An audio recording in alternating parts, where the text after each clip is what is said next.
English నేర్చుకోవాలనుకున్న వాళ్ళందరి కోసం ఈ video exclusively who are beginners and who would like to become good speakers.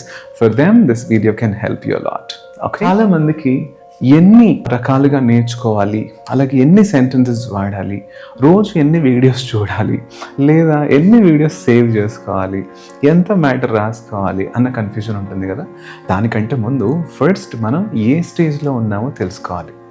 A stage నుంచి ఏ స్టేజ్కి వెళ్ళాలో కూడా తెలుసుకుంటే ఆటోమేటిక్గా మన ఇంగ్లీష్ బెటర్మెంట్ అవుతుంది. ఇంగ్లీష్ నేర్చుకోవడానికి ఒక 4 స్టేజ్లు ఉన్నాయి. The first stage is called English. Please look at here, ENGLISH. రెండో స్టేజ్ ఏంటంటే స్పోకెన్ ఇంగ్లీష్. క్యా బాత్ హై సార్, నాకు ఇదే కావాలి అని అనిపిస్తుంటుంది మైండ్లో. కావాలి అని అనిపించడం వేరు, నేర్చుకోవాలనిపించడం వేరు, మాట్లాడడం అనిపించడం వేరు, అలాగే జాబ్ కొట్టాలి అనిపించడం వేరు, జాబ్ చేస్తూ ఉండాలనిపించడం. ఈ కంట్రీ